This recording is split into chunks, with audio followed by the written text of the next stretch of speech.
Welcome to the Video Wizards podcast. I'm ready.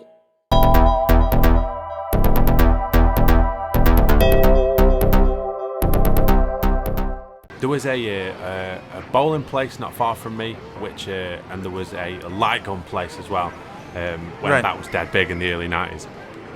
And the light gun place was called Quasar, and it was like massive. But I went there to actually play the Quasar once, and it was terrible. I hated Right. it. It just didn't seem to make any sense. But like the big thing was when we got there was a load of arcades, and then upstairs there was a load of arcades as well. And it quickly became obvious to me that people turned up just to play these arcades. Yeah. And that place, the Quasar, upstairs, they had the only Mortal Kombat 2 machine in kind of our area, really.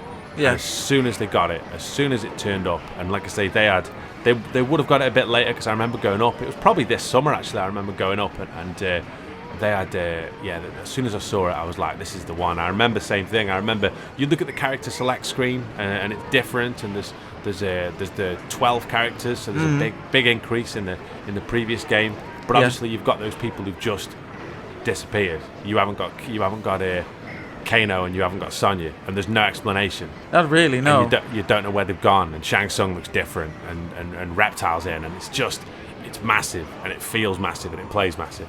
Yeah. I remember walking in and seeing it and being like, I'd seen magazine screenshots of it. I'd seen it was previewed on Games Master, and I'd seen a few bits and pieces of it. But that cabinet itself, just to kind of be there and stand in front of it and play it, and there was a massive queue, as you might imagine. Yeah. People just crowded round it. This was it's one of those things that like I always say this quite a lot. I talk about the arcades and happy to be of a certain age to be able to play arcades and see Yeah. the development of arcades. Like, this was a point where I was so happy that I was able to be there when these games, the Street Fighters and the Mortal Kombat, Yeah. were hitting the arcade and seeing what an effect it was having, how it was rejuvenating these arcades. I think where maybe an older generation would have been all over the Donkey Kongs, the Pac-Man, Exactly. etc. This was sort of that, the arcade scene reignited. Yeah, the second this, wave. this was our golden era of arcade gaming. Exactly, 100%. Yeah. 100%. And I love this.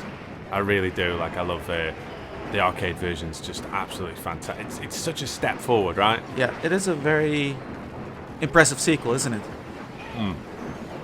I think it's one of those ones where if you look at games in the kind of series, it's often that maybe sometimes people look at games that they think in a series are better, or the best ones aren't always a massive kind of step forward. Like, I know a lot of people, when I speak to them about Mortal Kombat games, I know a lot of people who really like Mortal Kombat 3. If I speak to people about Tekken, I know a lot of people who really like Tekken 3. But Right. for me, Tekken 3 isn't as big a step forward from Tekken 2 as Tekken 2 is from Tekken 1. Yeah. And that's what I feel I it is. preferred Tekken 2 because of the character roster, to be honest. I'm a big massive fan of Tekken 2. Yeah. But for this, like, I loved Mortal Kombat 1, and you got to think as well, like, I'm right in the crosshairs of this. What am I, 12? Do you know what I mean? I'm 12. It's a Street Fighter 2 style game with death moves. Yeah. Like, it's hooked me straight away. It's aimed at me. It's got me.